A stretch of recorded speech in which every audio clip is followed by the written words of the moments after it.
Okay, so now we're starting some of the advanced techniques here. What we're going to do here is I've taken this panel, I'm going to go and I'm going to right here, right about here, going to do more an advanced tear, have it ripped open right here. And then I'm going to go and paint this all black and put some more advanced flames up there with skulls inside of them, then detail the skulls and everything. I'm going to come back in here and burn and singe a little bit of the orange color down here. So we're going to start our first technique. We're going to take some of this masking, just like we did with our other tear. We're going to lay this down, and we're going to sketch out our tear.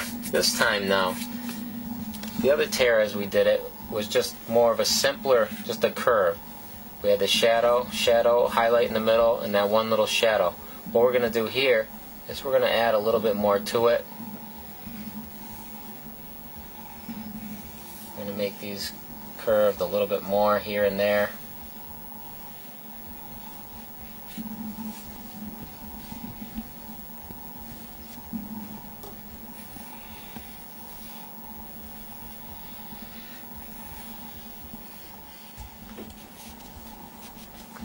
Okay, now that we've got it all sketched out, we'll go in here and we'll cut this all out.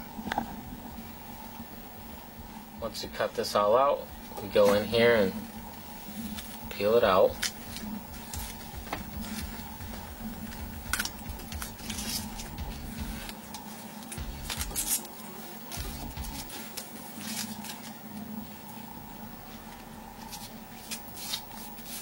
Okay, we'll take our black. Now before, we just went through the inside, right here, half on this, half on the inside of our tear. So we're going to do the same thing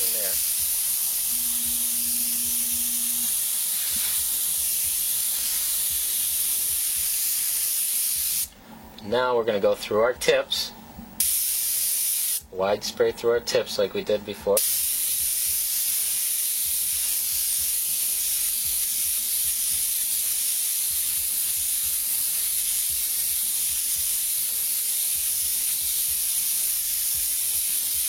Now just like we did with the checkered flag and the American flag, just here and there where there's some bend, we're going to go and put some more shadows, nice wide spray.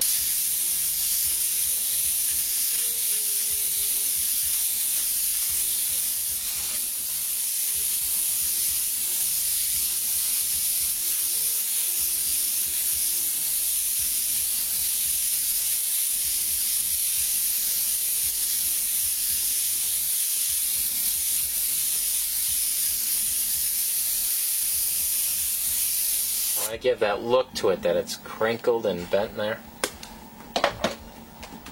And we're going to take our white, and we're going to go through in between still, in between the black with the white, same there.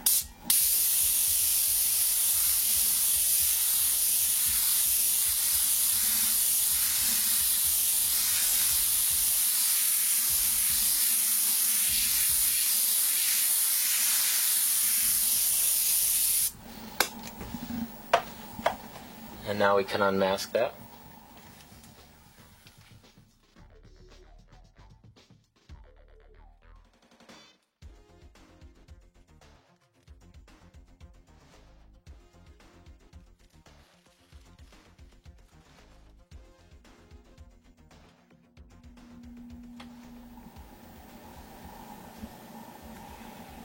Okay, now that we've covered it up with our clear plastic, we cut it all out, we can unmask.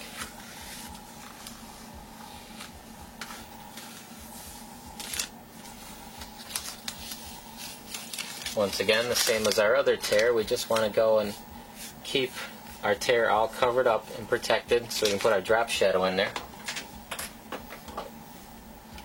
And take our black and right on the inside curl.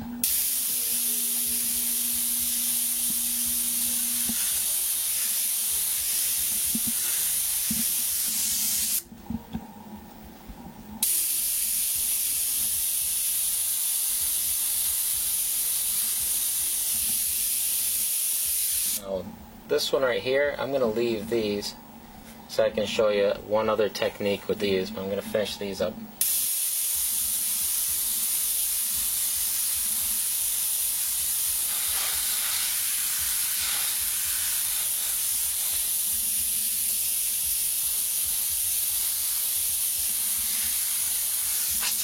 so we'll unmask that and I'll show you actually. We're going to use this stencil. We can actually come in here and line this up right along the edge. Instead of doing all this masking, this could help speed up here and there. You can line that right up on the edge there. Start on your masking on your shield. And you just draw it away like this. This would actually be a little quicker than masking it all, cutting it all out.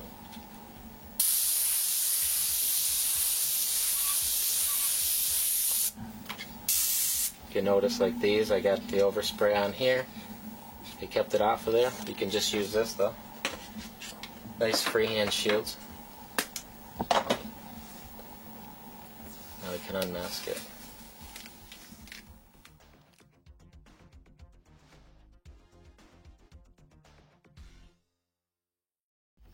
Okay, now we'll take a piece of the masking. We're going to cover this right up. So we can paint this all black so we can do our flames. We're going to take our razor blade and right on that edge, we're going to cut it. Now if you miss that line at all, make sure you cut into the tear. We don't want a little orange gap in between, so you want to make sure you cut into this side as opposed to cutting on the other side. We're going to take a mid-sized gun with black in it.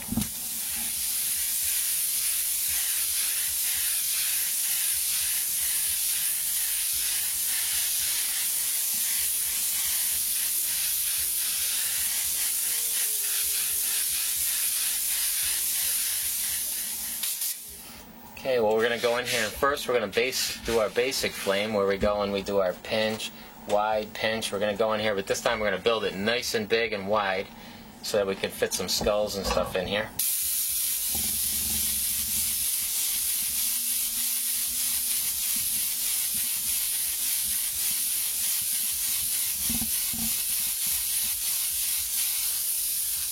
Okay, so we got it pinched, wide, right around here. Bring it up to a pinch. Doesn't matter how wide, we want it nice and wide right here. Remember, we're going over the middle. Keep building it up by going over the middle and let your overspray just build to the sides. And pretty far back. Distance wise, we want a nice wide spread. Okay, so you can see our pattern. Pinched, wide, pinched, wide, pinched, wide, pinched. We keep that theory going. Now that's the basics, building up. Here's where we start to do a little more of the advanced. Remember, we were using a stencil, and we were coming off all these rounded edges and doing that little flame lick. Like that. Now remember, we had to keep that inside, the light areas, because that right there was going to be yellow. Now we're going to take that technique and we're going to put it outside here.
Okay, now if you're looking at this advanced techniques part of the DVD right now, you should be able to go in here and do these little flame licks, at least to a certain degree. You should have some control now from doing them on the first one. Once we have enough of those all around the outside, we're going to take our red oxide. Now with this color, remember before we just went around the outside edge of our flame, blending it off into the background as well as letting the overspray blend inside here. That's what we're going to do, the same exact thing that we did before. We're just going to ignore all of these little flame licks around the outside edge and just cover them totally up with this color. We're not going to go around each individual one. We're just going to cover them right up and just stick to our regular technique right around the outside edge of the big fuzzy flame.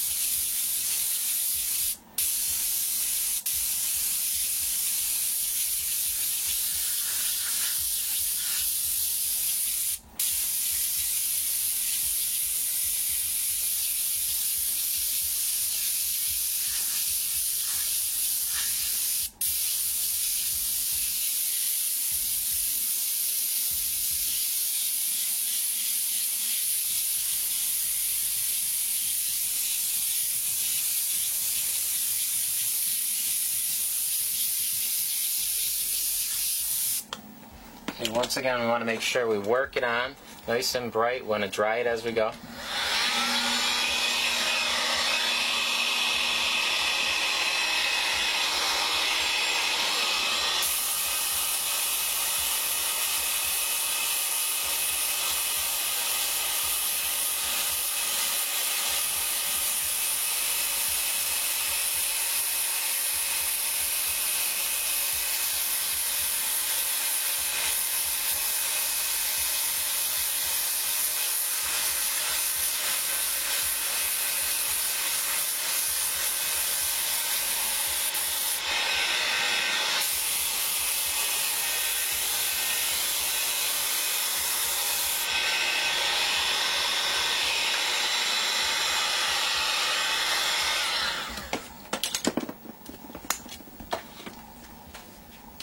Okay, we're going to go in there now. We're going to use this stencil again, now back in the inside, and we're going to keep it in the inside because these are going to be the yellow ones. Same technique.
And the last step, take the transparent yellow and just put it over top of it all again.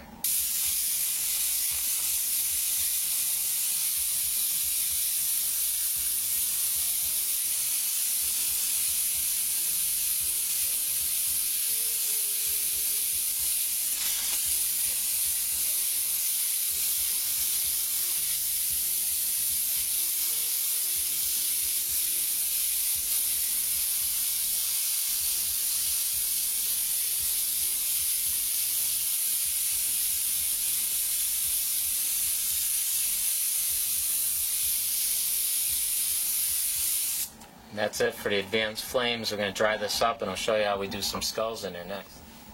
Okay, so now that we got the advanced flames, we can go back and we can take a look at our panel for the beginning technique. Notice how it was real nice, it really jumped at you, everybody would love it and everything, but it doesn't have that more advanced background. It really makes it that much crazier, that much more realistic looking. But you really got to get this technique down with the stencil to be able to do this. Now I'm going to show you by taking our skulls, how we can put some skulls in there. I'm going to take this guy right here, and we're going to use the dark color, the red oxide color. The reason we're using this dark red oxide color is because the dark parts of the stencil are missing. Inside the eyes, nose, inside the mouth, those are the parts that are missing. So if this was a black and white painting, then black would be the red oxide and the white part of it would be the yellow. So we're going to go in here with this red oxide and we're just going to spray right over top of that stencil. Real easy.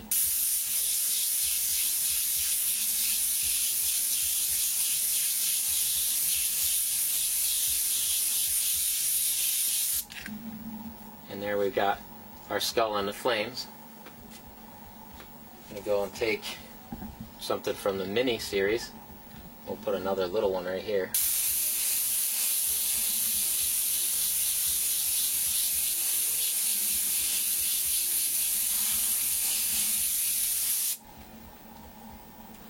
Okay, now I'm going to take our stencils, I'm going to go back in and I'm going to show you how to detail it up and make them look like he's made of flames. Bring them out a little more. Okay, now we're going to go in there and we're going to detail this guy up a little bit more. We're going to both bring him out a little bit more, but we're also going to blend him into the flame, make him look like he's made of fire. We're going to go in here, I'm going to cover up, I'm using white, so I'm going to cover up the top eye lid right there. I'm going to bring that out a little bit. I'm going to also bring out the edge of his eye a little more. You can bring out the bottom, his cheekbone a little bit. Come in here, his eyebrow. Okay, and at the same time, you can go down here, you can use this stencil to line up right along his jawbone. Now I'm using this to bring out our skull a little bit more.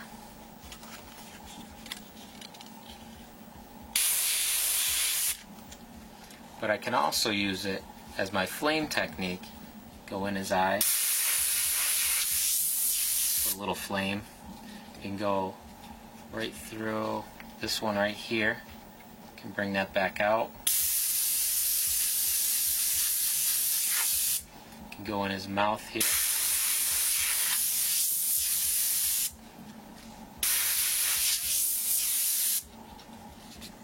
Let's see.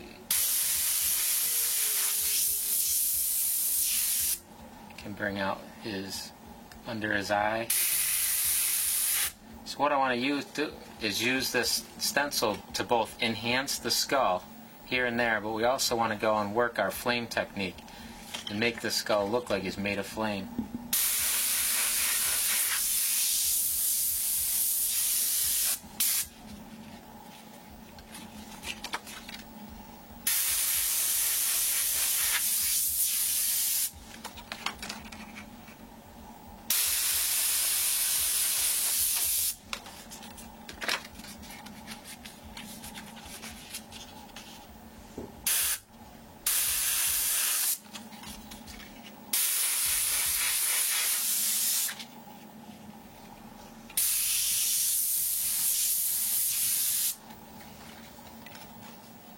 And we'll even take this stencil, the freehand shield, we can work his teeth a little bit, cover up his tooth, and we'll bring out his gum line a little bit.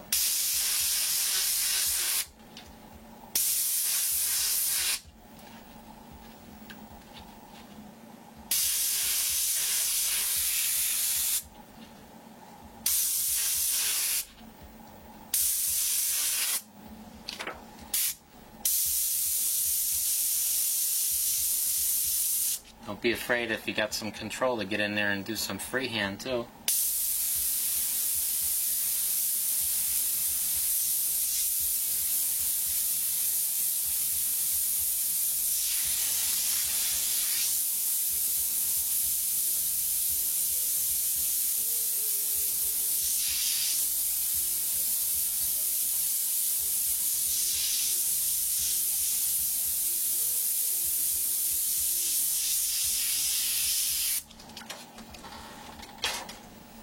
And the last thing we're going to have to do here is just take our yellow and go back over this white again.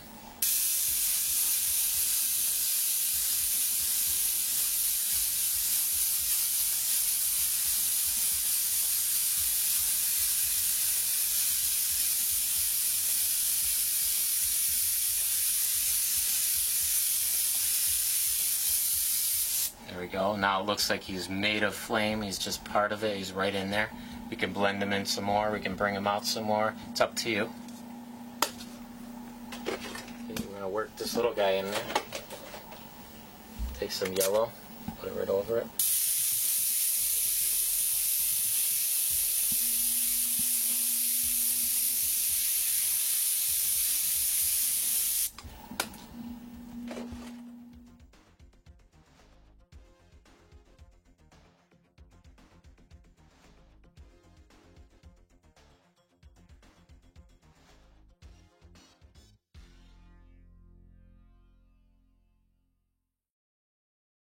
Okay, so down this bottom half right here, I can show you how we can burn and singe a little bit of this. We'll take the black first, we'll go in there and we'll blacken out some of the burned area.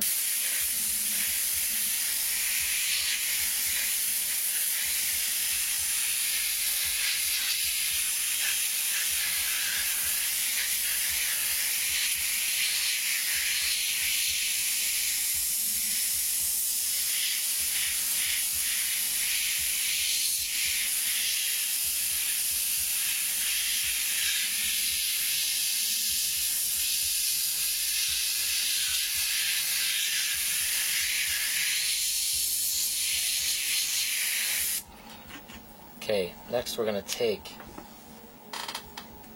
the red oxide flame color and we're going to put some black paint in it.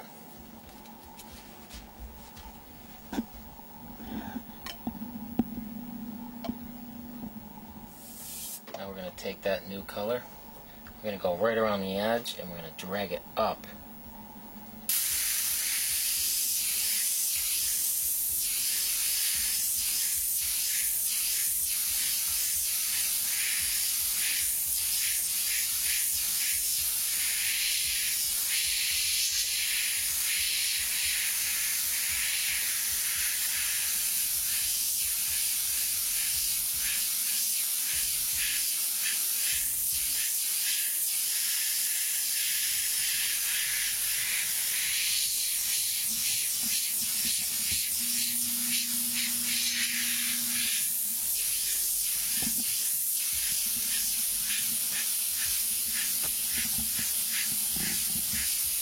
Now to do this, you want to just snap it up very quickly, fade it away very quickly.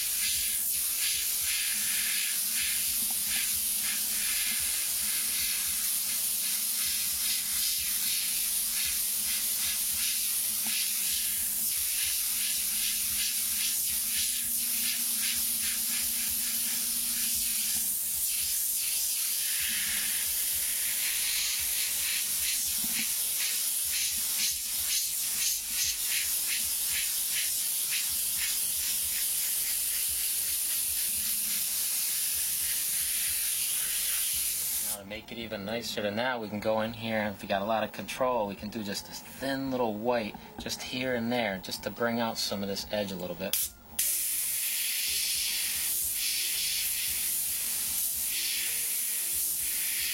Don't worry if it skips and breaks or anything like that, it actually looks really good.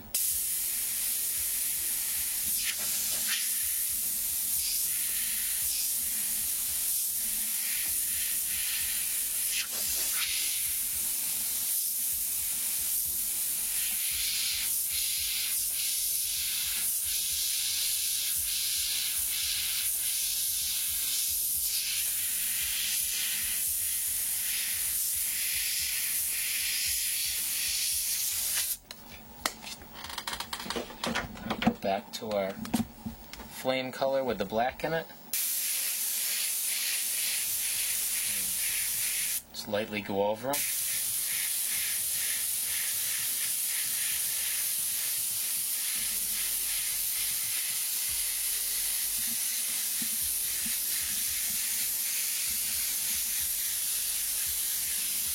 Gives you a little bit more definition to it.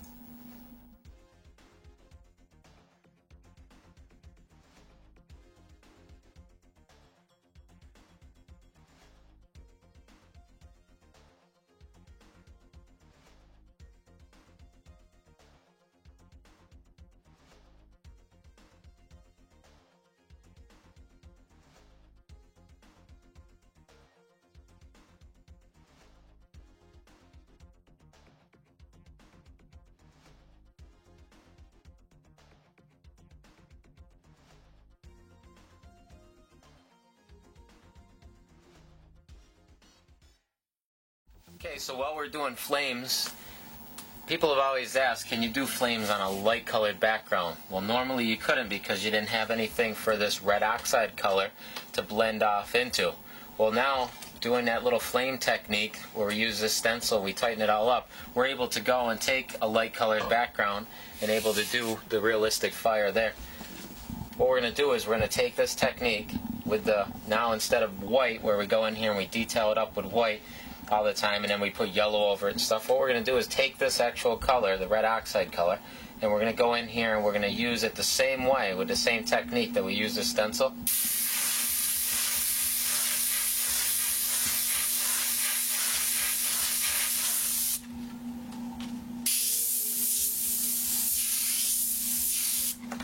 Now we can actually go in there and build up some of these flames with this stencil. Now there's what we're gonna, the actual technique that's gonna change. What we're first gonna do is kind of lay out with the white still a basic idea of where our brighter parts of the flame are gonna be. So we'll do that. Take the white.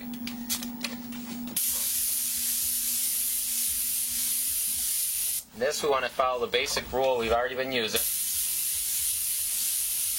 We're going to have a pinched, wide pinch.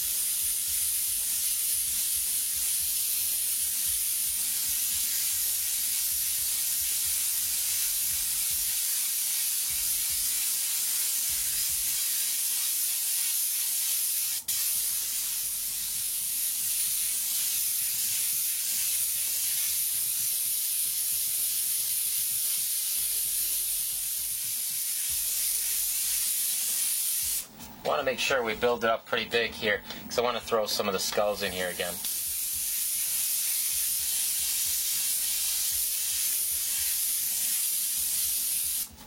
Okay, now we're going to take that red oxide color and we're going to go and we're going to do this little new technique right here all around the edges like we're building up our advanced background.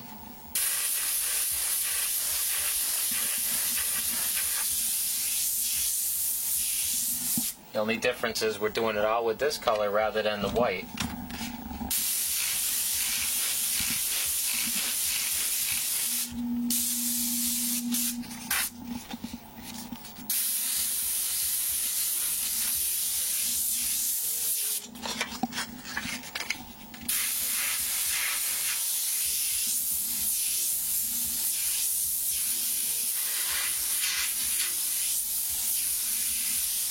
Now normally we're going to go around the outside edges, and like we said before in the first, we're going to blend this overspray right here off into the background.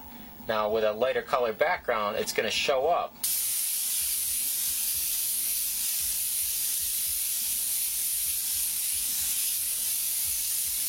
So as you see, there's nowhere to blend it off into.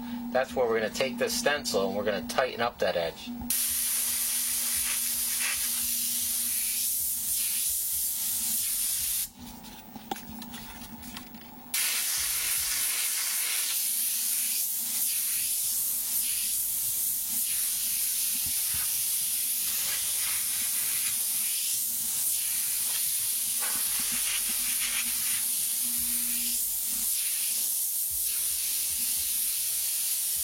Go around the edges, blend it off in.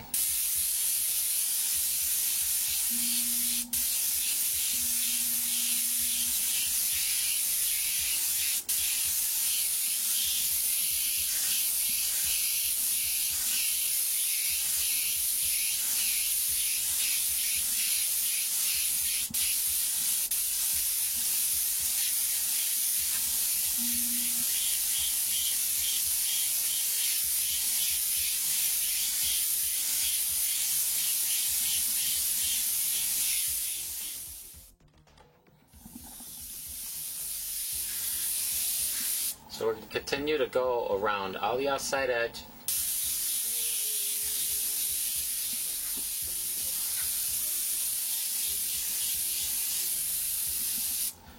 Now right here where it can't blend off into anywhere, we're going to go in there and tighten it up.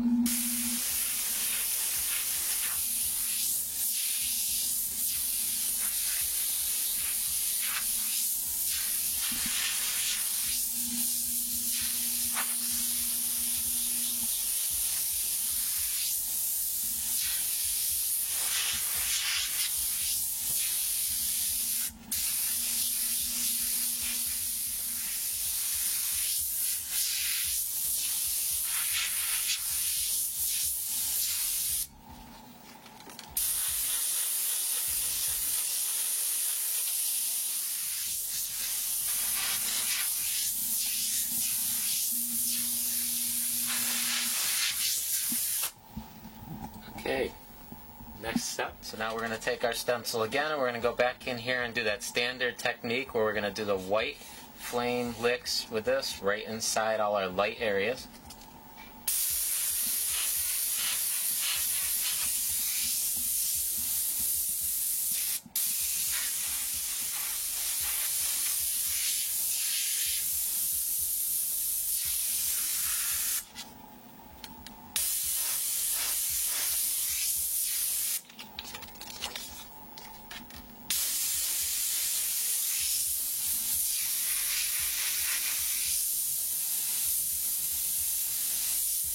Another light area up here.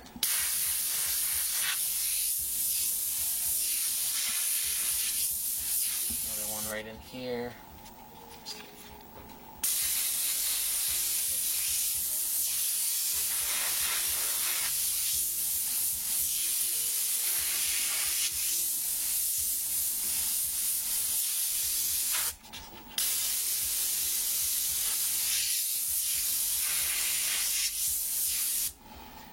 Got a little more in here and a little bit in here.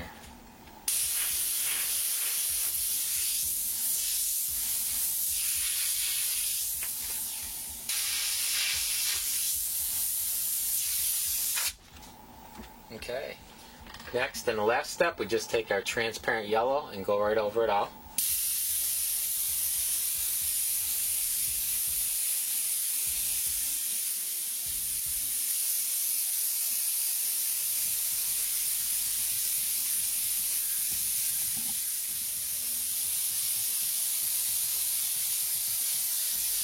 Okay, let's dry that up. And we can even take it a little touch farther from here, and we take, again, with the white, go back in here and detail on top of the yellow.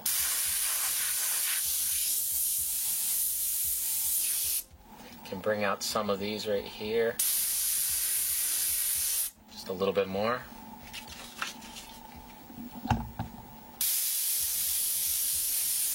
Just right on the edge of that stencil.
We'll take yellow again. This time when we do the yellow, we're not going to saturate it solid, we're just going to dust over it.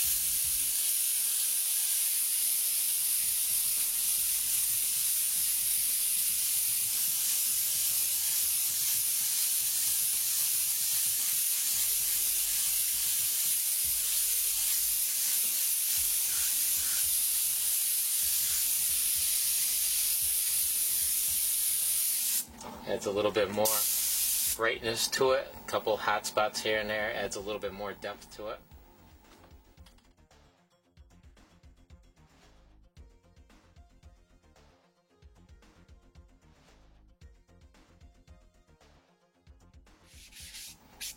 Okay, so now that we've got it all done and everything, we'll take one of our stencils, this one being the dragon, and we'll just take the dark color, the red oxide color, and we're going to just spray right over top of it.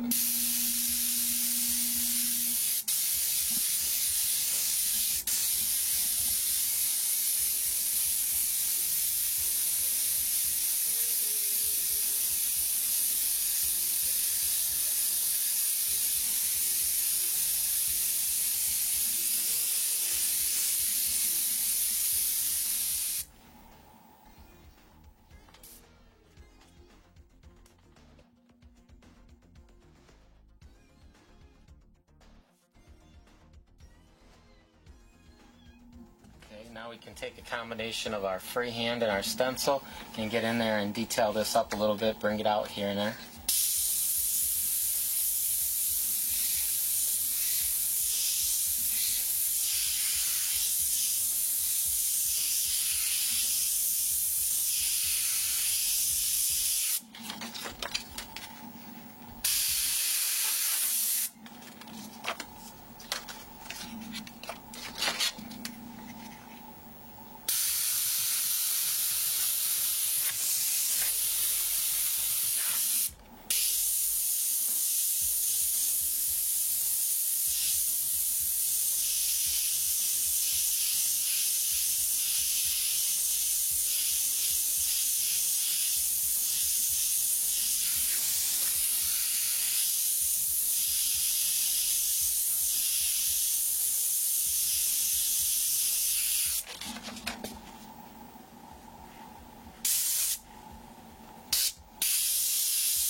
And we'll take the yellow and go right over top of it and make him part of the flames.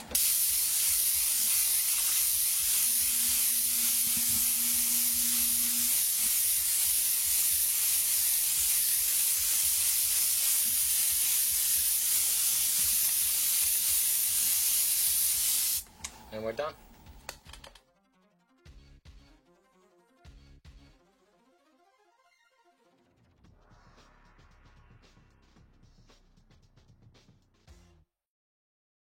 Okay, so now what we're going to do is I'm going to show you how we can do a blue flame. I'm going to do a blue flame right here, and I'm going to do a green flame over on the other side. So we just mask this off to divide it up.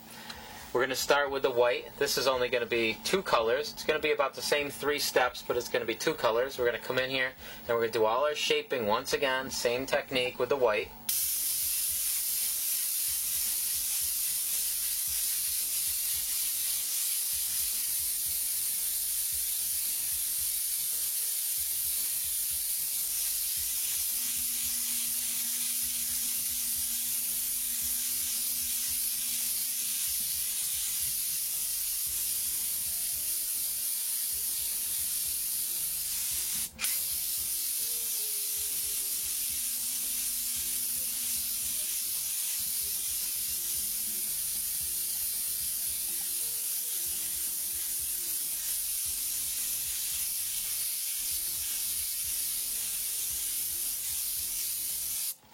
Okay, so right here we've done the same technique as in the beginning of all the others. We build up our brightness in the middle. We built up our pinch, wide pinch, some shape here. Okay, so what we're doing now is we're using our stencil to build up our background.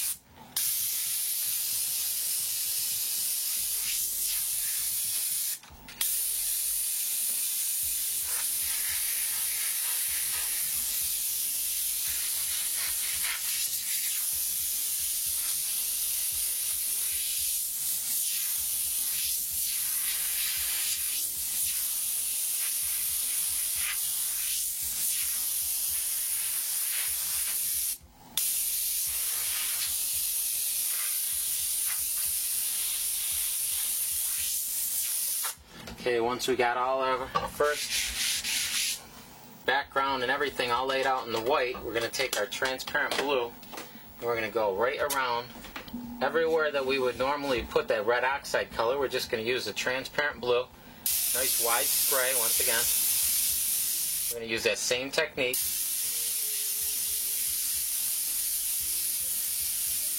What we're doing once again is blending the overspray inside to the white, and it's also blending off into the background. We're just going to go right over top of these detailed flame licks in the background.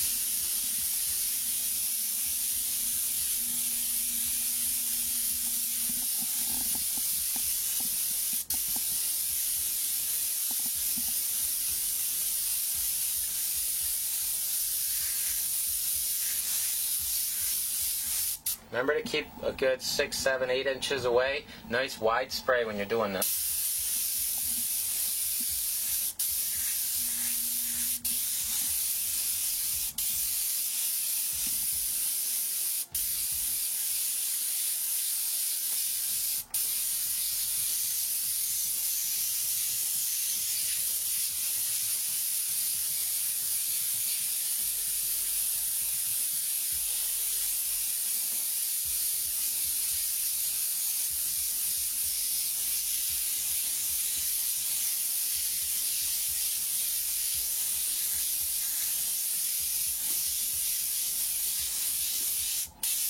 Okay, now that we got our background all done, we can go in here and we'll take that stencil again and we'll be detailing up the inside for the lighter blue. Okay, once it's all dry, so our stencil doesn't stick, once again we're going to go in here, we're going to use that same flame lick technique that we did to dress up all the background, and we're going to now keep the ones inside here with the white.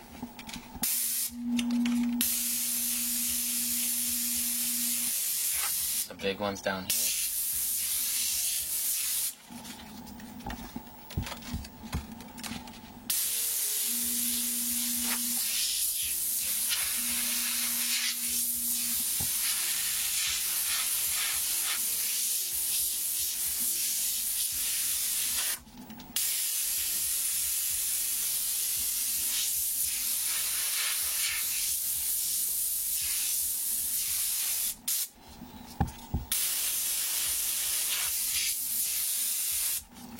Another area up here we'll tighten up.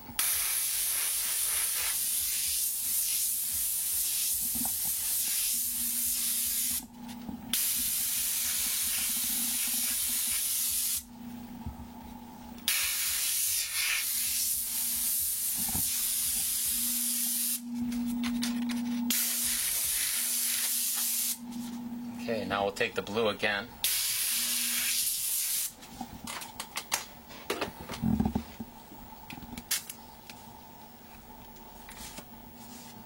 And we'll go dusting right over top of all that.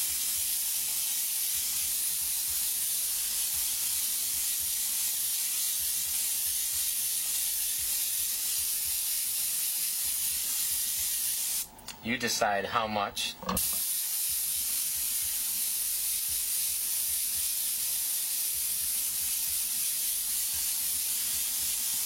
Remember, we want the light blue flame inside there, and we want the dark around the outside edge. We don't want to go too much and make it all just one solid blue. So now right on here, on this little edge right here of our stencil, we'll go back in, line that right back up there, and just very lightly bring that back out again. Right here, just a couple of them. Bring out this one right here.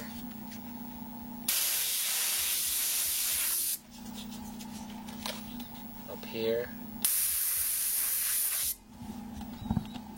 There we go.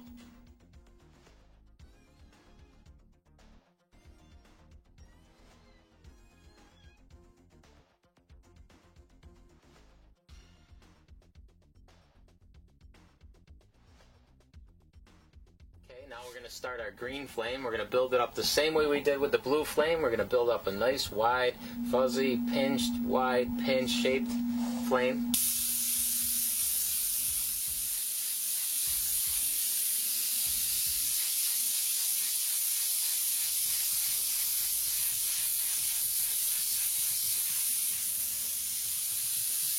Okay, now we're going to go in here with the white, and we're going to use the flame stenciling technique and detail up our more advanced background.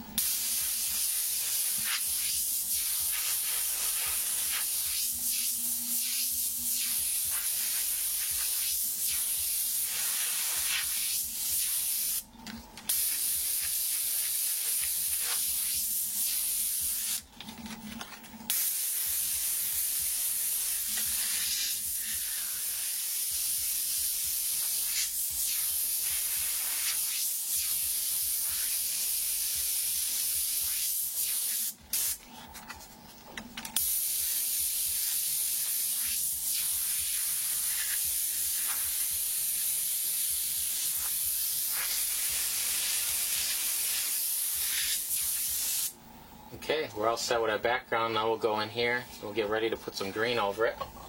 Okay, we're going to take a nice transparent green and we're going to put it over top of it. Make sure it's transparent.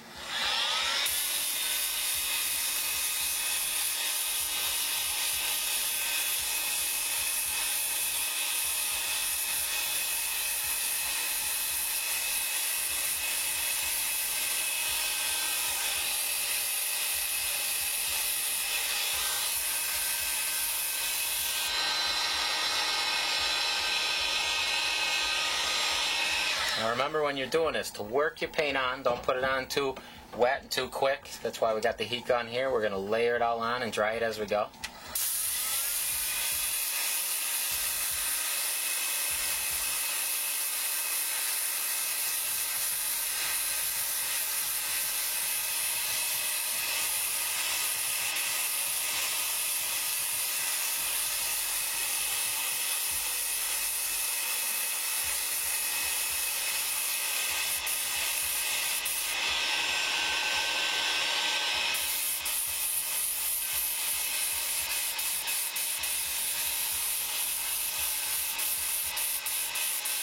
Now remember, we're putting it all around the outside edge. We're just blending it off into the dark background. Same way we did our red oxide and our realistic fire. We're going to come in here again with our flame stencil. And now we're going to keep the white, we're going to keep it inside our light areas. And we're going to do the little flame technique again to detail up this.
ready for our last color. Okay, the last thing we're going to do is we're going to take that transparent yellow. Now you could go over there and green and just leave it as a green, but we're going to take the yellow and we're going to give it a nice bright lime green look.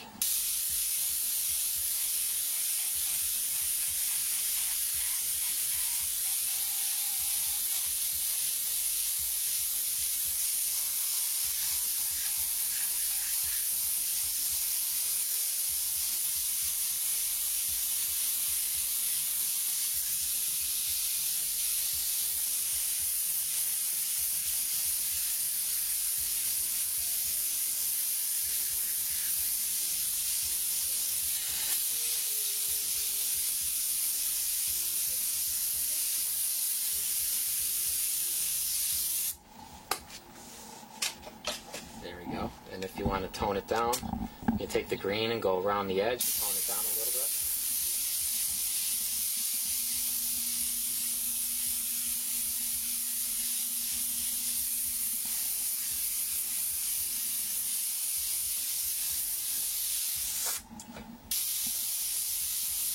And we're all done with the green.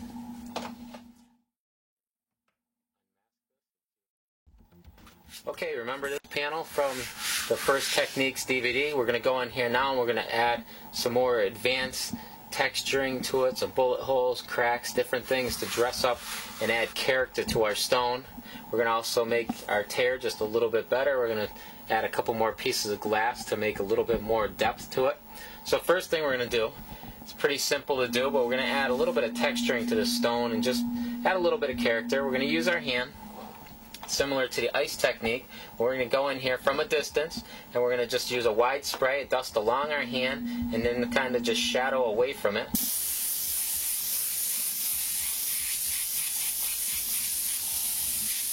See how we just added a little bit of texture and made it, instead of a flat surface, start adding a little bit of character to it. And go down here. Darkest part is right near your hand, then have it fade away.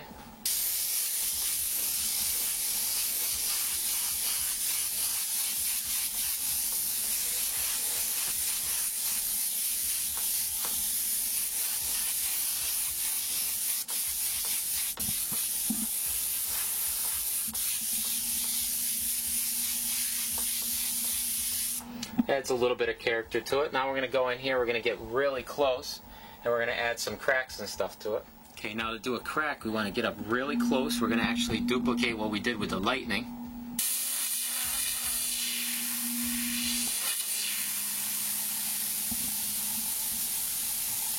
Now it's a long, drawn-out dagger stroke, and as we get closer and closer to the end, we get closer and closer to the actual piece of metal here. Come off of any one of these corners, you can put another crack.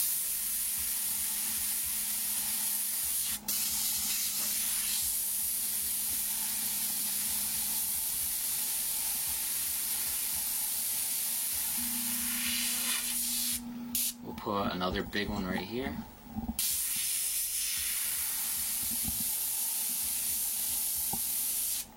Make sure your tip stays very clean during this so you get full performance out of your gun.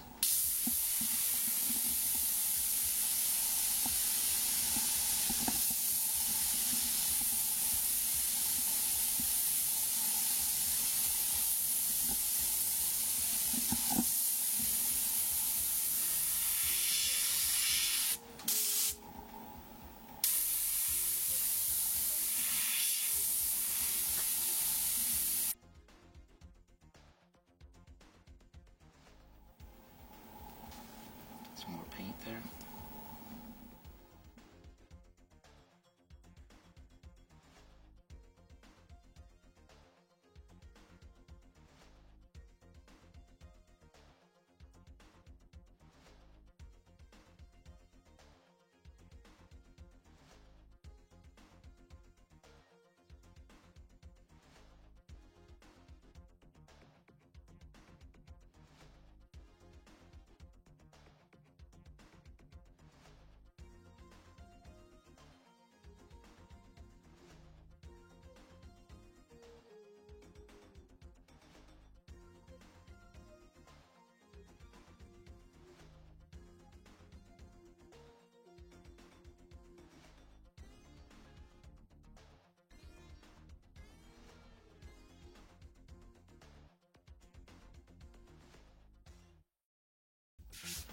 Okay, so far we're ready to do some more advanced techniques with the sheet metal. I went in here and I did my sheet metal technique.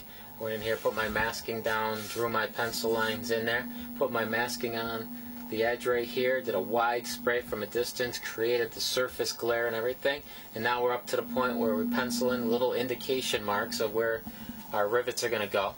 Now, if you remember right, we used this stencil right here, and I'm just going to quickly cover up so we don't get overspray in the Phillips head part there, but we use this little circle right here.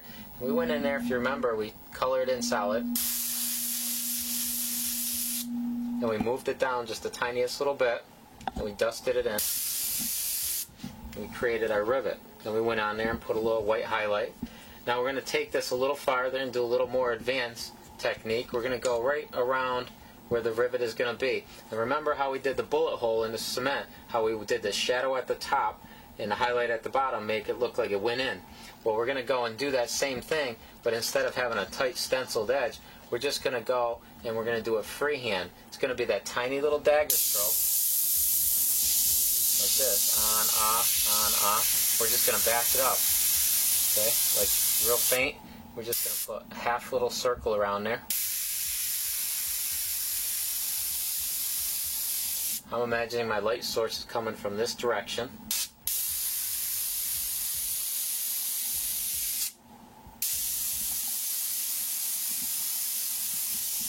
We're going to do that to each one.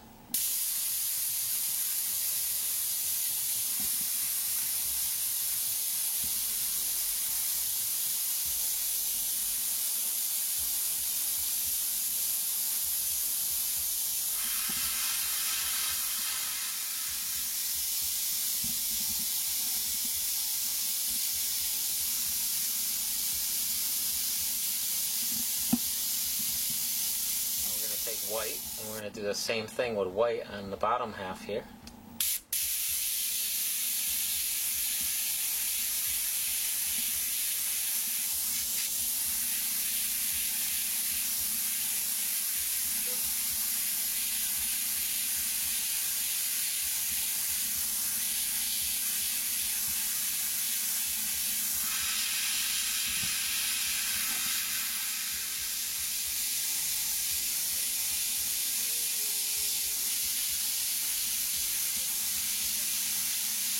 Now we'll go and we'll do our standard stencil technique right there.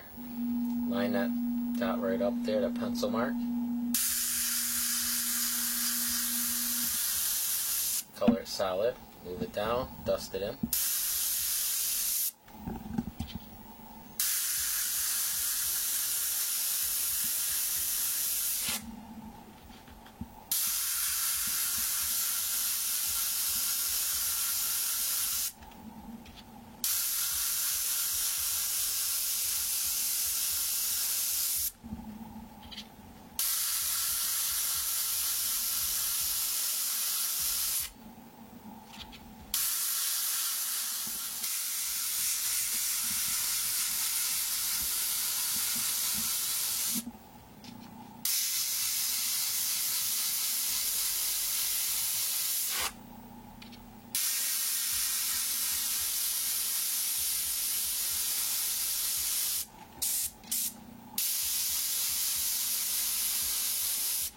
And now we'll throw our highlights.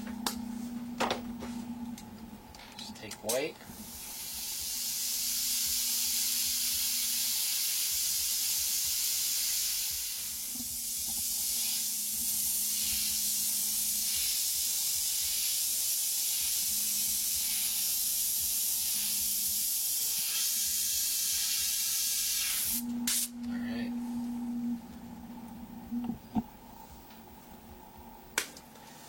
Okay, what we're going to do now is we're just going to take and do another little technique. We'll make it look like this panel right here is starting to pull away or separate. Simple. All we got to do is take a little bit of this masking. And what we're going to do is start right on the line right here and just the tiniest little bit come away from the line. Take another piece of the masking and do the same thing on the other side.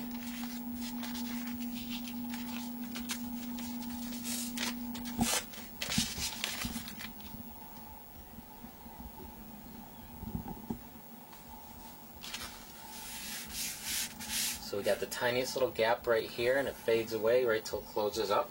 We're going to take black, connect our black, and just spray that in nice and dark.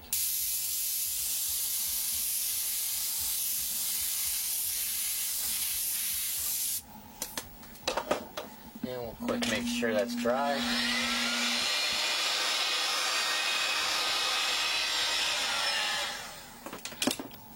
Pull that off.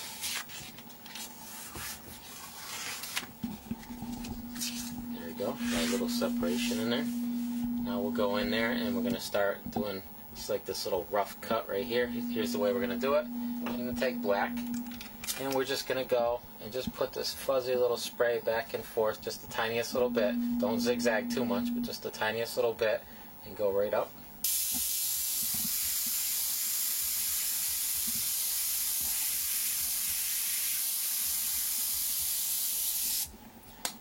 Okay. Now we're going to take a piece of this masking again. We're going to put it right on that line. Cover up that dark opening of the separation that we just made. And we're going to take the white and we're just going to go and highlight bits and pieces right along this edge.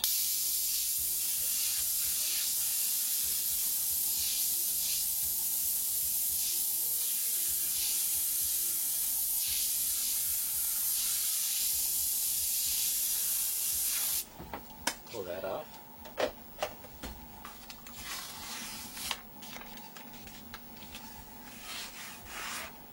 Okay, so we can bring this highlight right up on this edge too.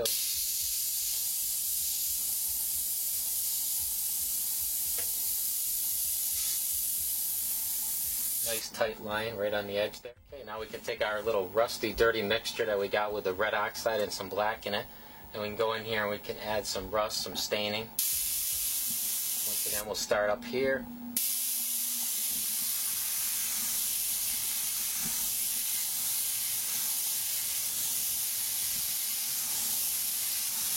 You can get up really close.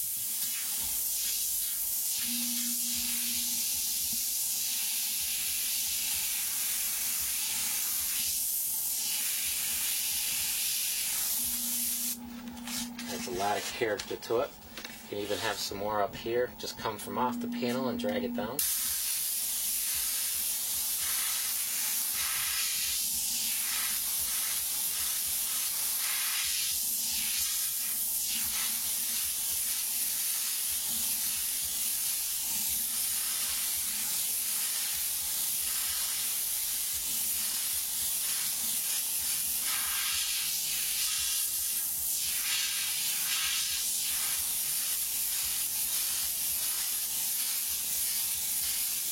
There we go. That adds a lot of character to it.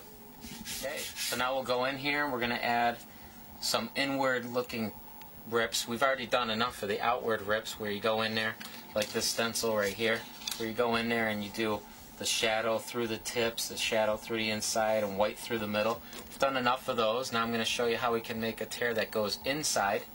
And we'll take this right here. Right here we'll do this dark area.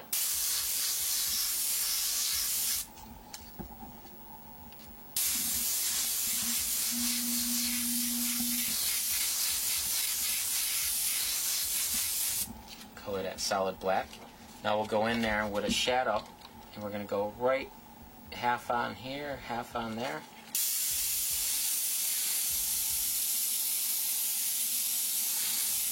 So it gives that look that it's rolled right in. Same on the other side.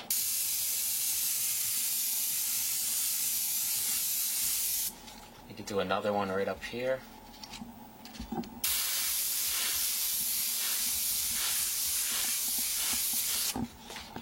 Do both sides at the same time, just a wide spray so it gets on both rolls.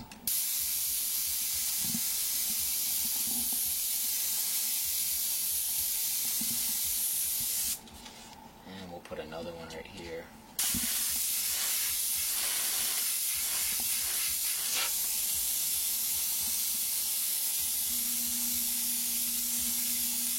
Gives it that look like a claw or something just ripped right through there. Lightly go in there and use the edge of our stencil here, and we can just bring out that edge a little bit with the white.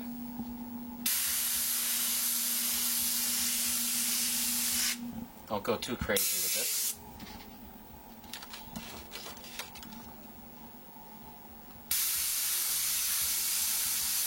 Just here and there. And then bring out these a little bit.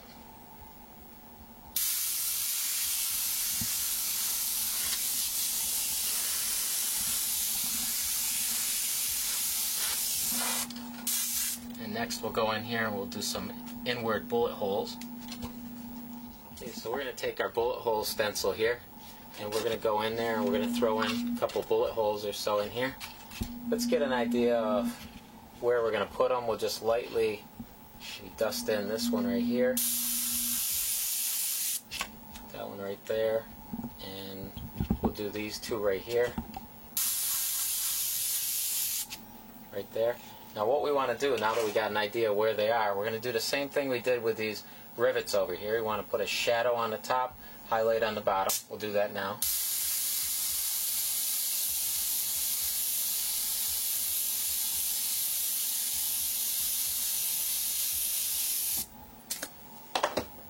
We'll put the highlight on the bottom.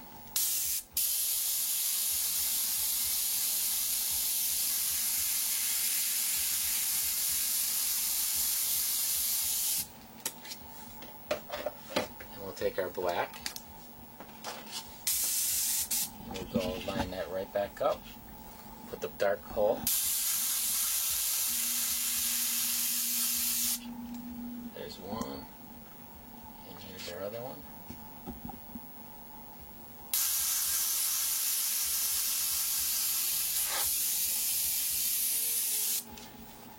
We've got a couple bullet holes going in. Now I'm going to show you how we can use the same stencil for a bullet hole that comes out, where we just taped it right up there, and we're going to go and use this one right here. We're going to go around the outside tips just like we do our tears, right around the outside tips.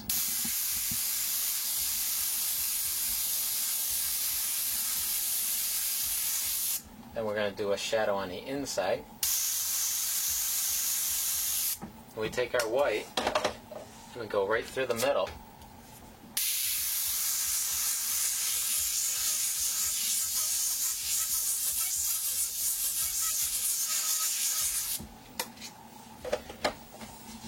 We're going to take the stencil off. We're going to use our inside bullet hole. We'll use this one right here.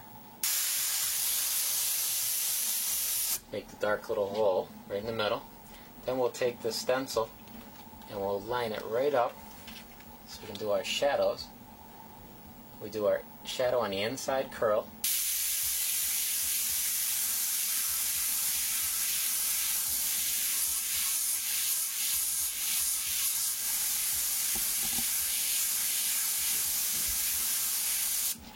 Very quickly, you can put a bullet hole in there.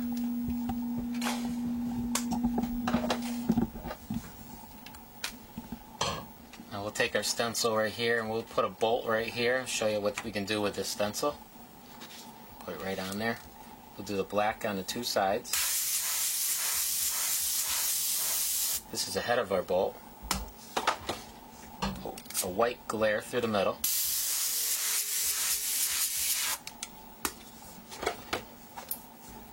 Go back to the black. After we've created the head of the bolt, as you see there, we'll take this part right here, this is the side, and we'll line that right up with it. Color that in nice and dark. And we'll take this part right here, cover right up the head, and we'll put a little drop shadow on the side, or the bottom side.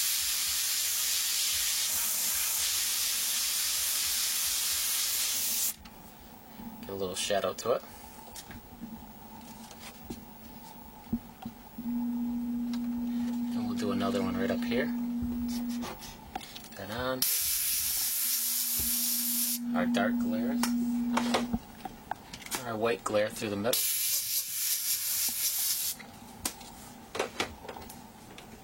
And we'll line up that side.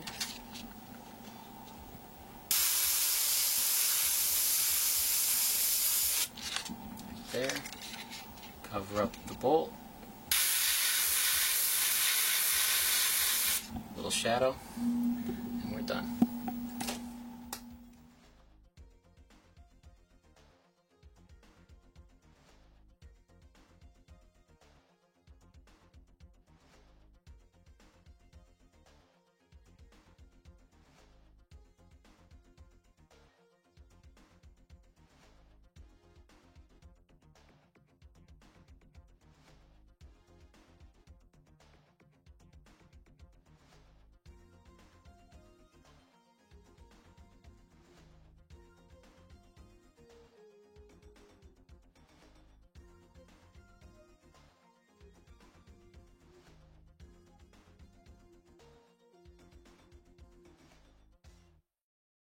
Okay, we went and I cut out the wording here, marble, out of that masking, this masking stuff here. Now, remember how we did when we wanted it to look like it was raised out, we did our shadow on the bottom side, and then we did our highlight on the top. We're going to do that same for this. Then what I did is, now the masking's on the outside here, we're going to make this look like it goes inward. So we're going to take and we're going to do just the opposite. We're going to do the black on the top and the white on the bottom, like this.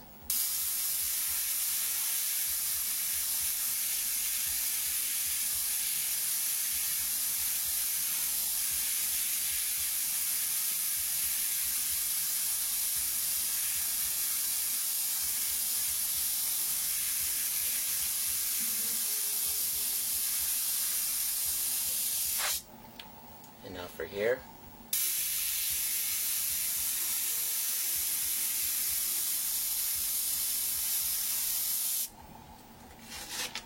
put a little mask to protect. Watch our overspread.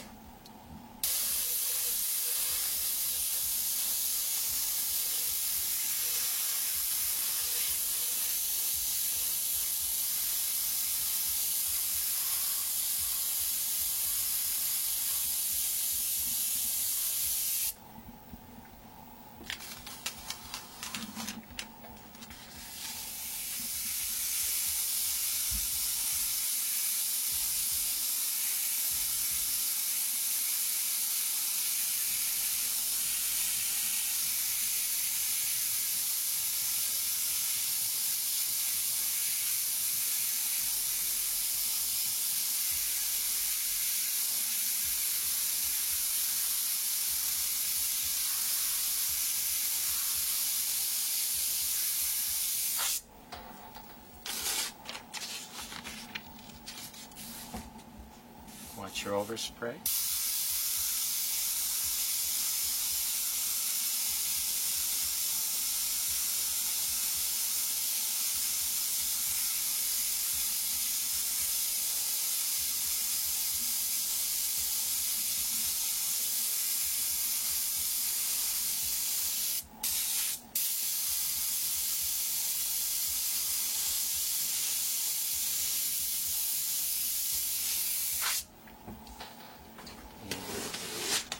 One more thing. Okay, so we also want to make and just dust over this whole thing with this black mixture right here to make it look like all the letters are dropped down inside there, and to make it stand out a little bit more.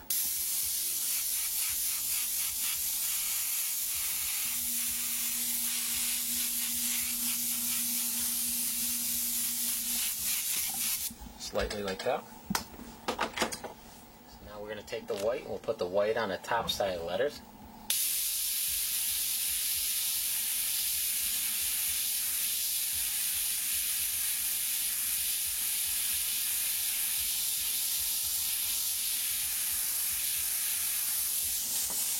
Make sure you work them on, don't put it on too bright or too wet all at once. Could seep underneath their masking.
now we did the black shadow up here. We're going to do the white on the bottom to make it look like it goes in.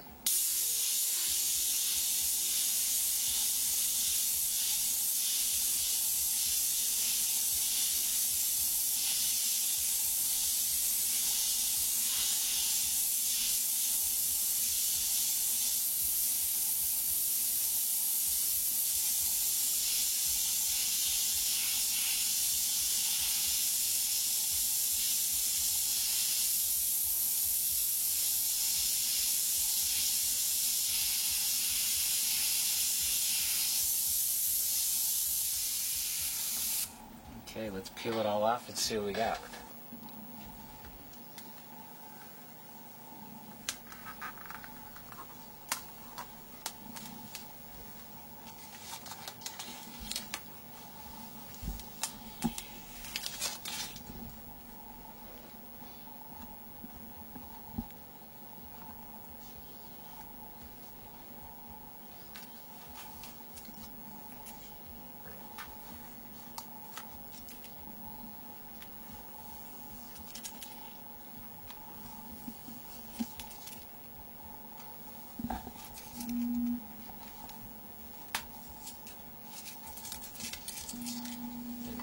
Let's take one more little thing here and dress it up.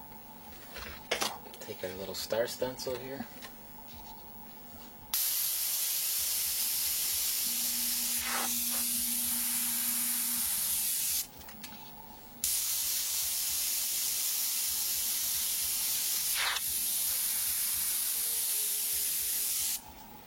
There we go.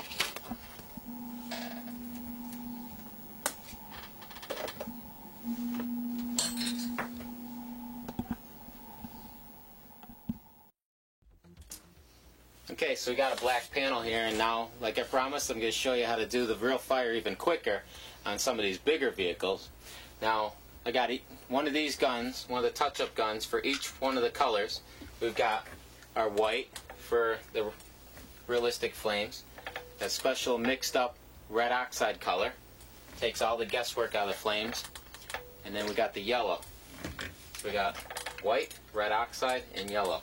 We're going to start with the white. Like I said, instead of a fan spray, nice wide fan spray that you normally would use for base coating or clear coating a helmet or anything like that, we're going to go and we're going to bring this down, turn this little button right here, and we're going to bring this spray down to a nice tight cone, which is basically a big overgrown airbrush spray. And we're going to go in here now. You'll see that instead of working our flame, we can quickly lay out a flame, which is real handy when we're working on some of those bigger projects.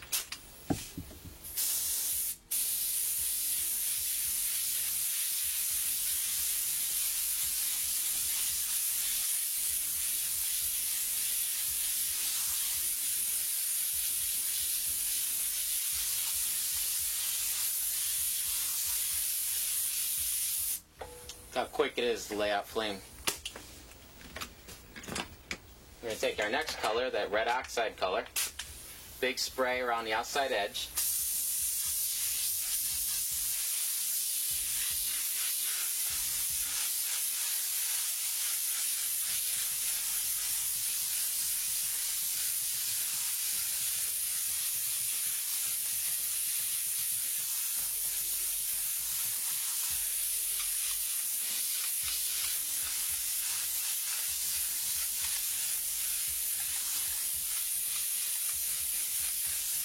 We'll dry that up real quick. Now the only time we're going to need our airbrush is when we go in here to put our little flame licks. This time we'll throw some of the flame licks inside that are going to be the yellow, and we'll also put some of the little ones out here that we'll go over with that red oxide color.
Another one of the big guns with the yellow in it, right over top of it all.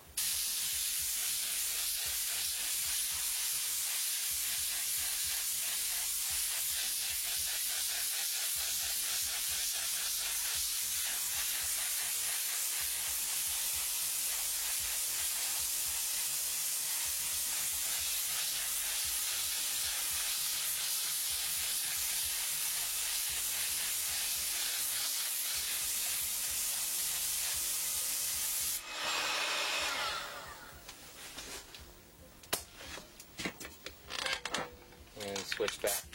We can switch back to our red oxide color around the edges. If you want to make those a little more on the orange side.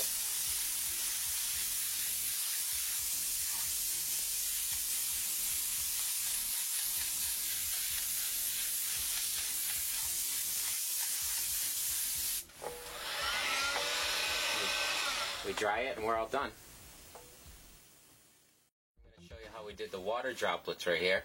So what I'm going to do is take a piece of my masking, I'm going to put it right up here, and I'm going to draw some more of these out.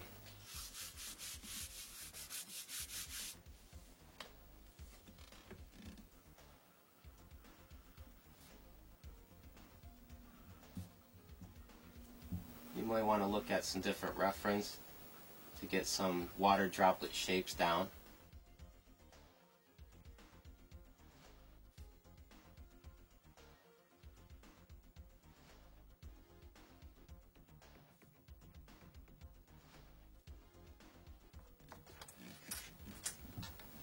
And we'll cut those out now. A nice sharp new blade. Make sure you keep them very round.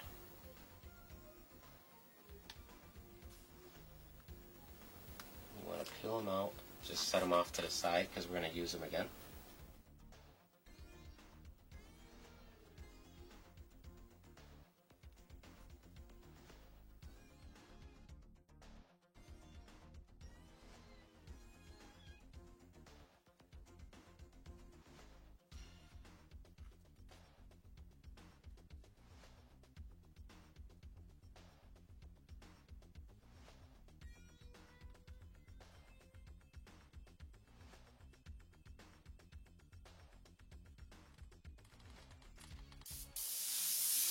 Okay, we're going to take our black and we're going to take and put a shadow on the top side of all of our water droplets here.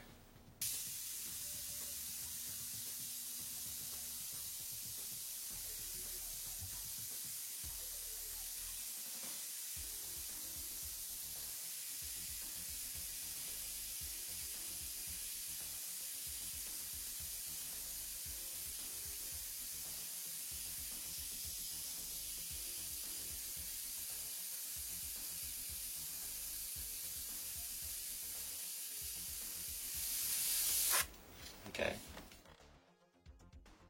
Okay, now we're going to get in here and do our highlight right on the top side, right on that black.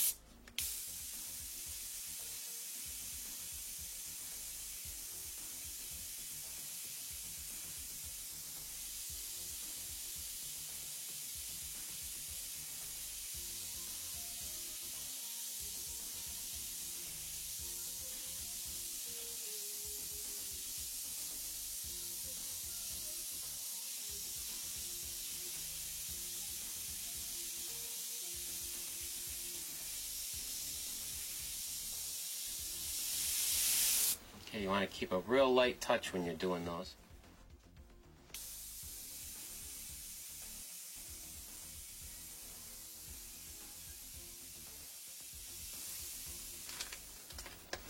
Okay, we can peel this off now.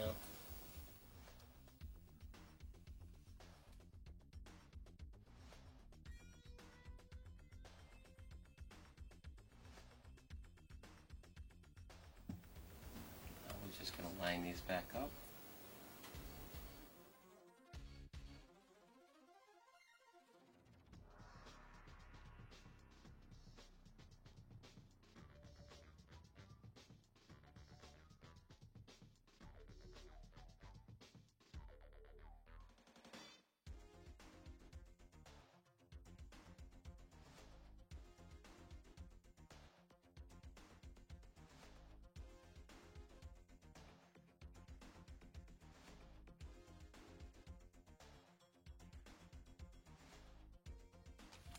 Okay, once you got them all back on there, we're going to do our shadow on the bottom side of each one of these water drops.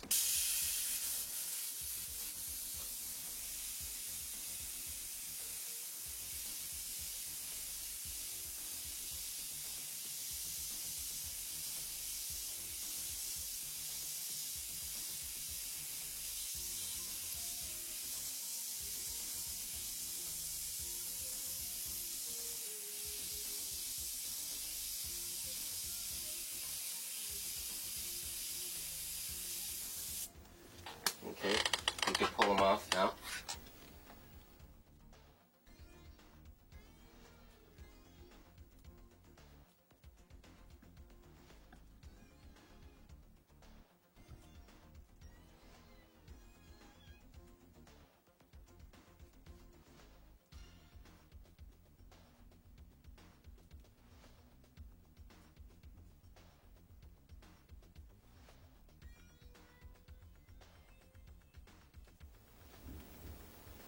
There we go. We got some water droplets.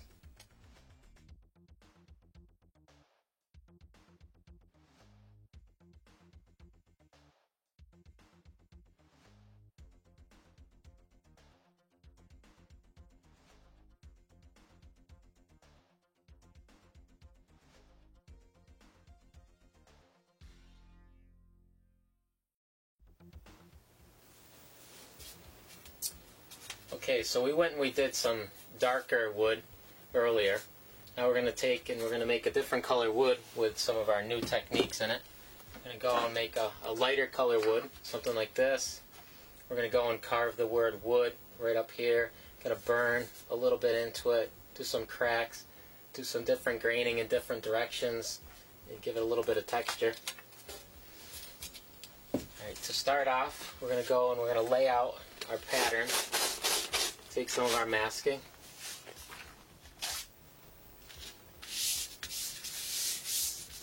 And we'll start by doing our little border, draw out a border around there. I'm going to use my ruler and measure out maybe about 2.5 inches for a border.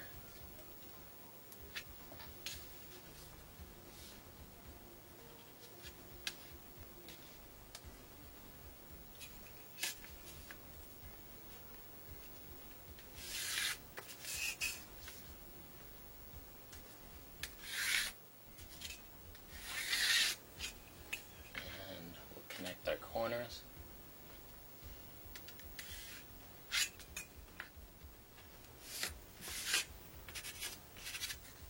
We'll take a nice sharp blade and we'll cut that out.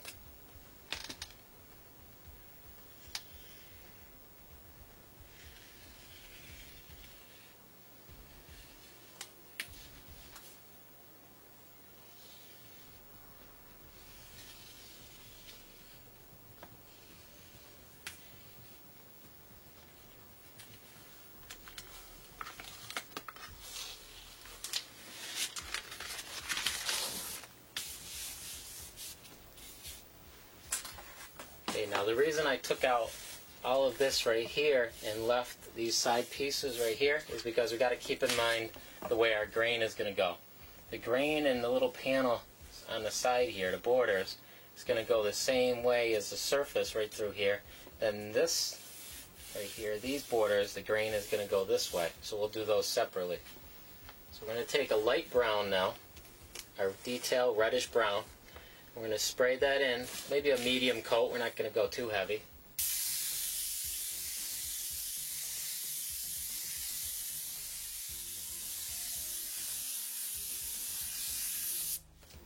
Well, we do want to make sure we do it quickly because we want it to be wet when we do our graining.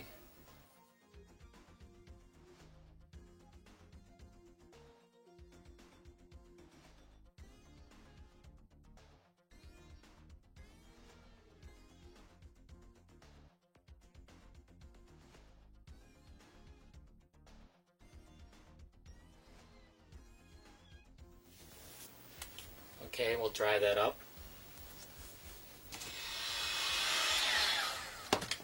Okay, now that it's dry, we can unmask the other two sides.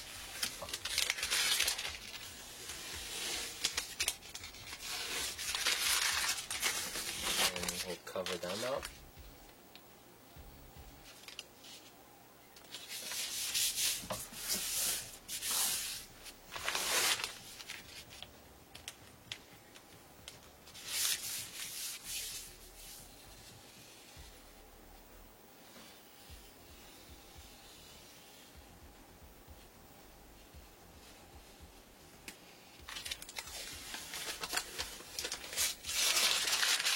And now we'll do our draining going that direction. Take our reddish brown color again, spray that on, medium coat.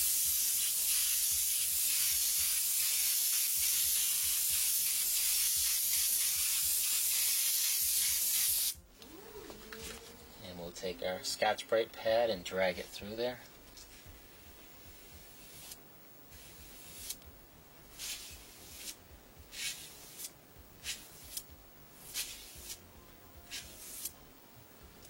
And we'll dry that. Okay, we built up our air dam. We'll do this side now.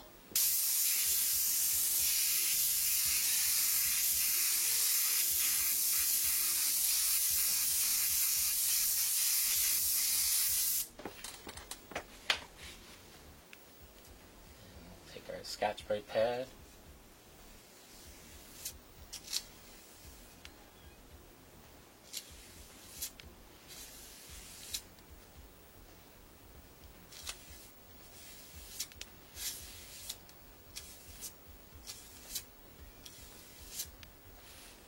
And we'll dry that up as well.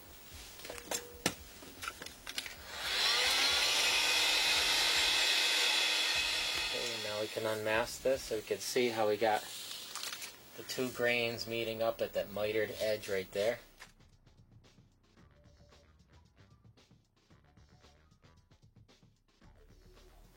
Okay, so now we've got our wood grain and everything. Now we're going to go in here, we're going to mask off the panels around the edge, and we're going to work on this little beveled area. Now the light source is coming from up above, so we're going to have it lighter up here, less light right here, darkest down here, and a little darker here. So now we'll go in, we'll start that part now. What I'm going to do is take our masking and remask right on the edge of our panel. We'll do our darkest shadow first.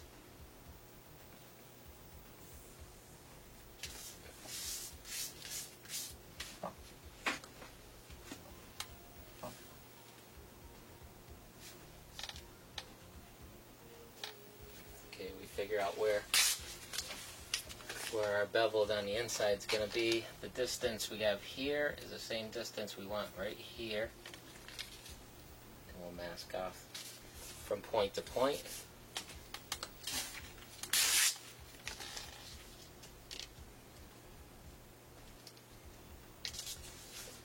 And we're going to shoot this right here. Now we're going to use a darker color. What this color is this color right here with some black in it.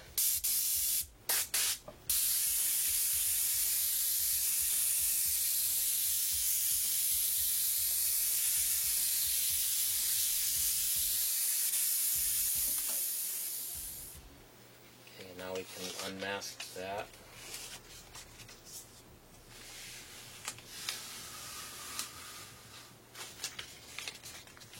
Okay, now we'll mask off the same thing, our corners. We figure the thickness of this right here. Mask off that corner from point to point.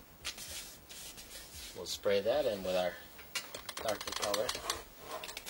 Now we don't want this side as dark as this side.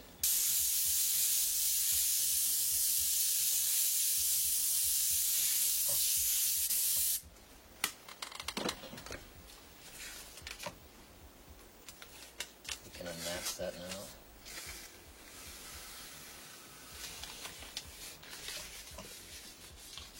Okay, now we'll work on our white edge. Mask off this. Figure out our thickness again from there to there. We're going to mask off that point.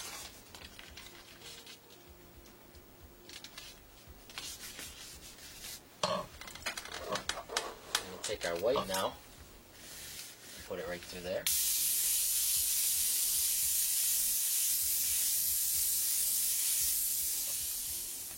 And unmask that.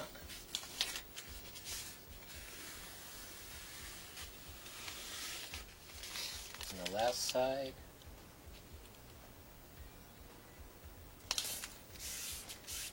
Connect the points.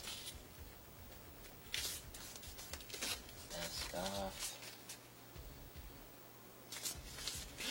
Spray that white. Not as bright as that one.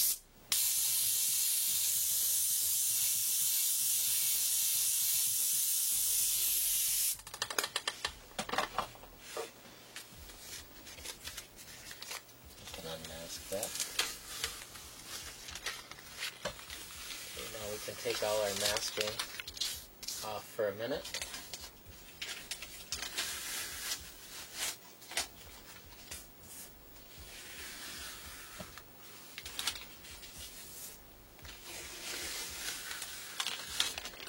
Okay, now once you want something to look like it's coming out, you've got the light on the top side bevel and the dark on the bottom. So that looks like it's coming out. Now we want to do another bevel around the inside there, like our panel here. We just did this one right here, the light one inside. Now we want to do this other one right here. So we're going to actually do just the opposite. Where we did white here, we're going to do the dark here. White here, the dark here. And where we did the dark here, we're going to do the white here, just the opposite.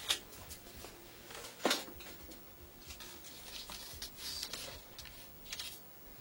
start off on the top here. Mask off our area.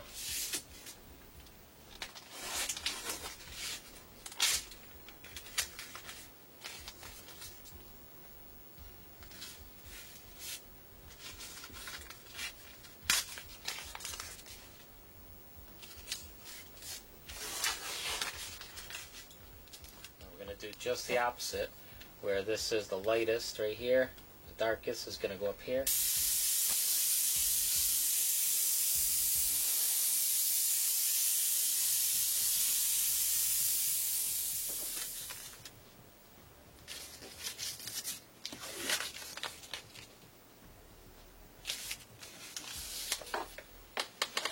And our dark color again, not as dark as the top here, a little less.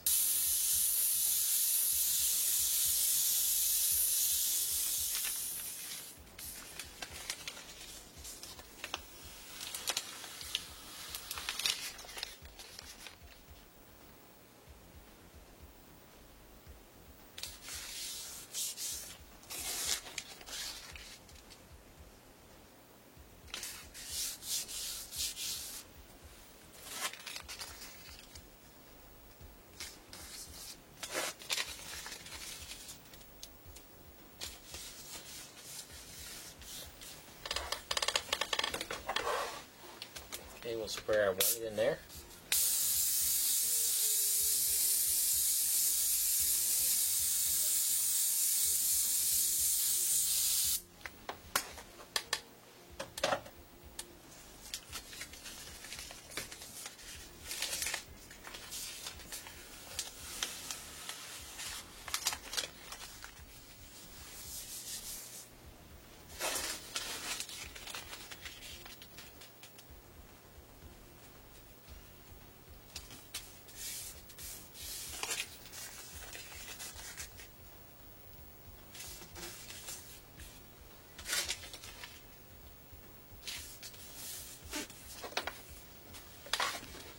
That'll be our brightest white one right here.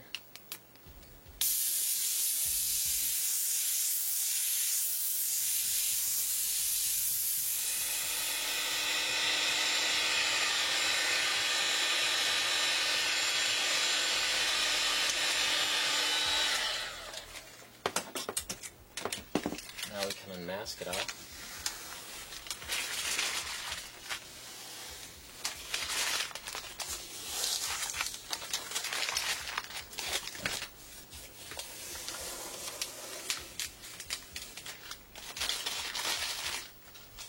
Okay, now we're going to take and just add a little bit of yellowish to it. This yellow sun gold. We're just going to put that over top of it. It's transparent also. It's going to mix with it. It's a light coat.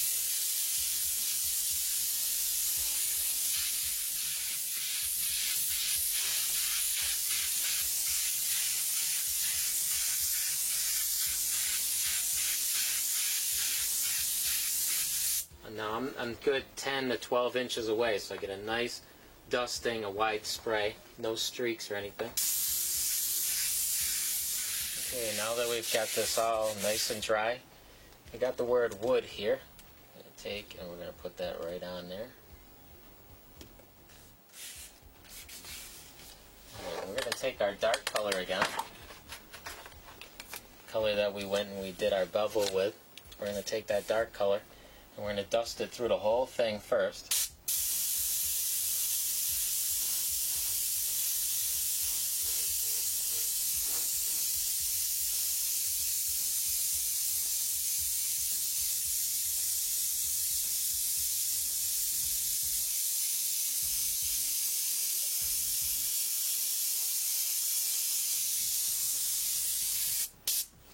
Color. Now we're going to make this look like it's down inside, so we want to put our dark color on the top and want to put the white color on the bottom.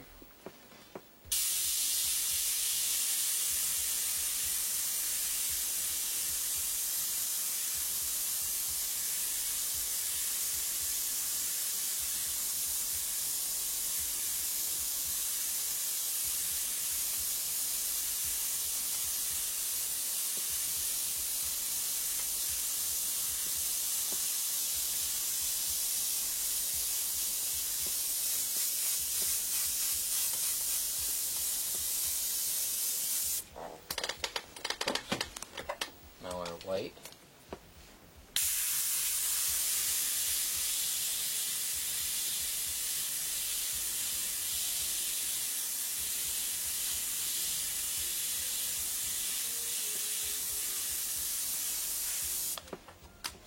Now we can go and do all the rest like that.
Unmask it.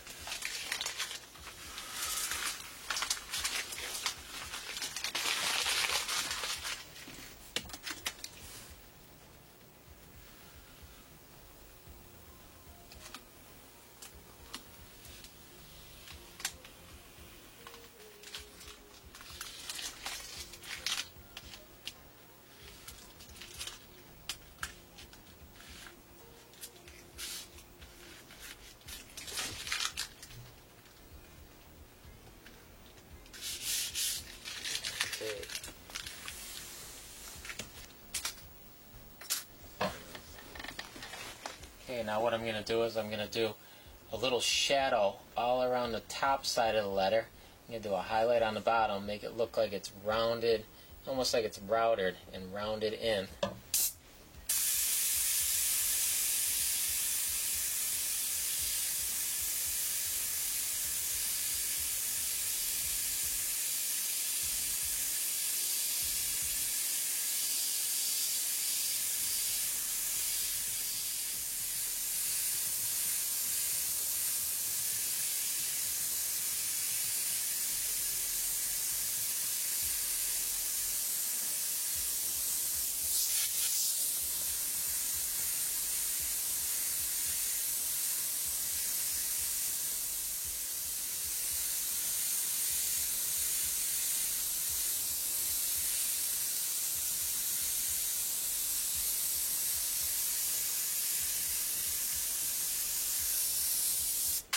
So now we want all the dark shadow at the top, and we want the white down at the bottom.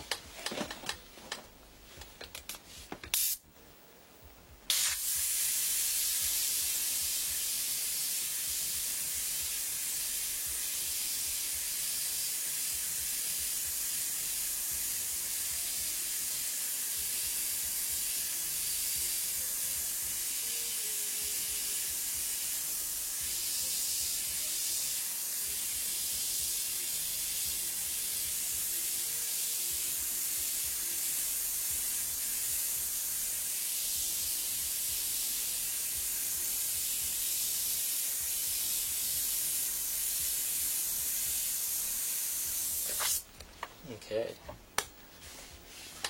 So now you can see it's a neat little illusion. It looks like it's burned in, routed around the edges. Now I'm going to take, so lightly so that I can see, I'm going to just write the word panel. So it says wood panel when we're done here.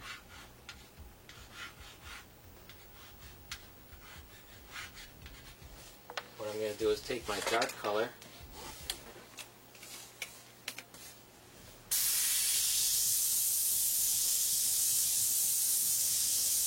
I'm just going to go right up close, go right over it, make it look like it's burned into it.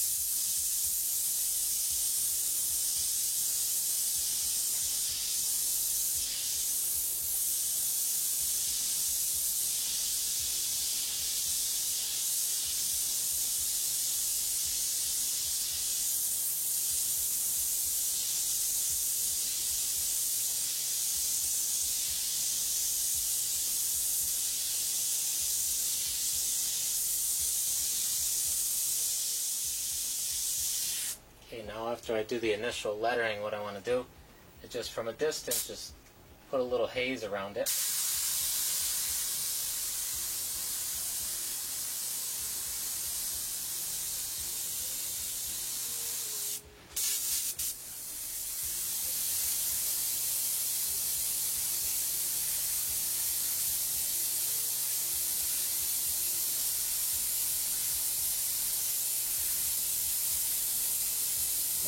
Once we go around the edge like that, you can even take a couple of them and just drag them up almost like the rust stain, make them look like little burn marks.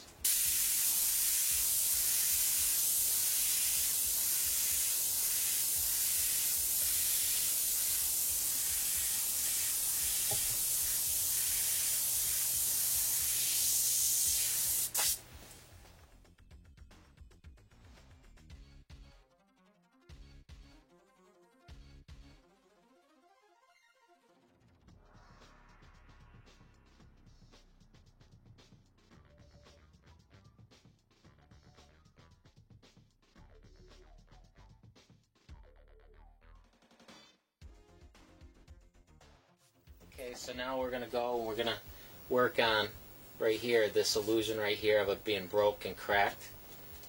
So what we're going to do is take a piece of the masking, lay it right on top of there, and we can see right through it. We're going to take and sketch out some of that break.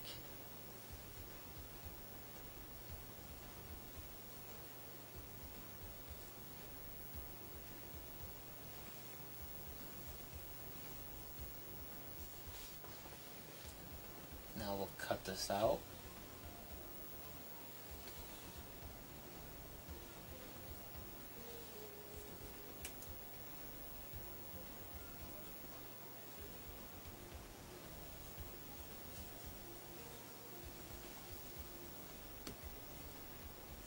Okay, so now what we're going to be working on is this right here.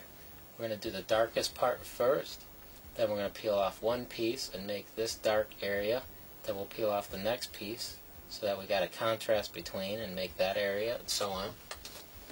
So peel off the darkest area first. This is going to be broken right away, and it'll be solid black in there.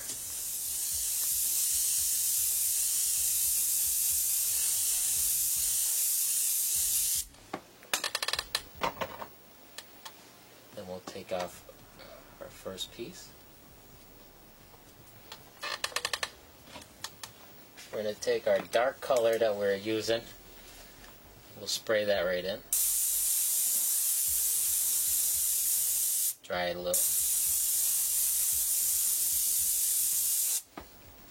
Take off our next piece.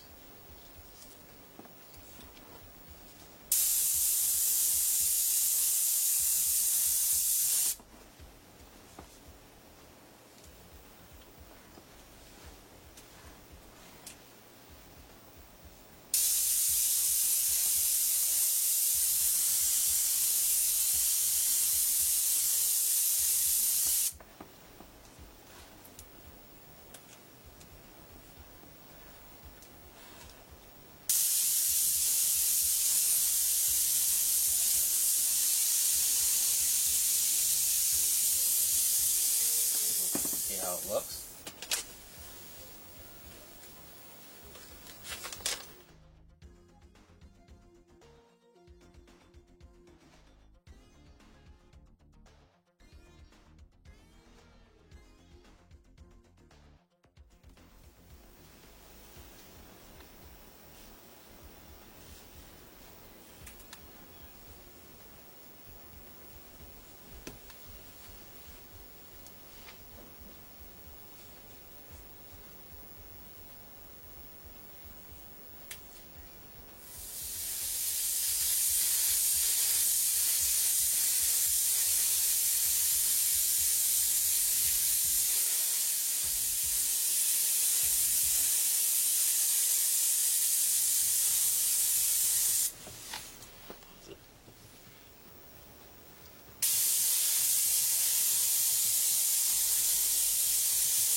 If you got a little more control, you can get up here and do some freehand cracks.